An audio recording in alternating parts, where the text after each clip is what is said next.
My dear student, पिछले video में हमने आपको यस और ईएस का प्रयोग बताया था कि प्रेजेंट इंडेफिनिट टेंस में यस और ईएस का प्रयोग कब और कैसे करेंगे।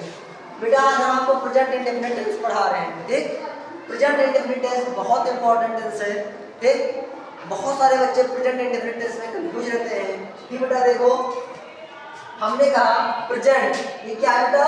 टाइम। ये क्या है? टाइम। इंडेफिनिट क्या है बेटा? वर्ब। इंडेफिनिट क्या है? वर्ब। हमने कहा टेंस बेटा टाइम प्लस वर्ब से मिलकर बनता है।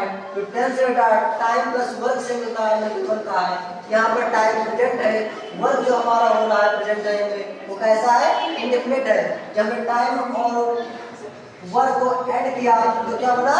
Present indefinite tense. ठीक, तो आप समझ गए ना टेंस क्या होता है? टेंस बेटा ठीक टाइम और वर्ब से मिलकर बना होता है। अब इस चैप्टर में आपको इस टॉपिक में आपको बताएंगे कि मान लो कोई सेंटेंस हिंदी में लिखा है उसको हमें इंग्लिश में ट्रांसलेट करना है तो कैसे करेंगे?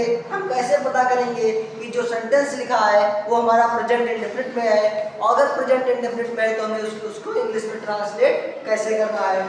ठीक बेटा, देखो सबसे पहले आप सिंगुलर और प्लूरल सब्जेक्ट आपको पता होगा। ठीक, आई बी यू दे, ये क्या है बेटा? आई बे बी यू दे, क्या है हमारा? Plural subject. क्या है बेटा? Plural subject. क्या है? बोलो आप लोग। बहुत सही बेटा। ही सी इट, या अगर किसी का सिंगल नेम हो तो हमारा कैसा सब्जेक्ट है बेटा? सिंगुलर की प्लूरल? बोलो, डर का रहे हो? सिंगुलर ना, तो क्या होगा? सिंगुलर। तो आई होप, मैं आशा करता हूँ आपको सिंगुलर प्लूरल दोनों टाइप के सब्जेक्ट पता है। बेटा देखो हमने आपको ये भी बता दिया जो यस या ईएस है बेटा ये वर्ब को सिंगुलर बनाने के लिए इसका प्रयोग करते हैं। वर्ब को सिंगुलर बनाने के लिए यस या ईएस का प्रयोग करते हैं, अर्थात प्लूरल सब्जेक्ट के साथ हम यस या ईएस का प्रयोग नहीं करेंगे।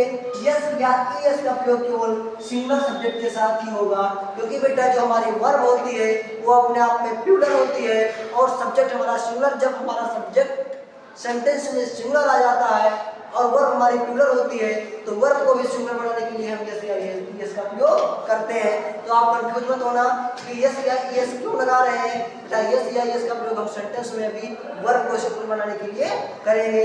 अगर हमारा सब्जेक्ट प्लूरल है तो हमें यस या ईएस का प्रयोग ही नहीं करना है। ठीक।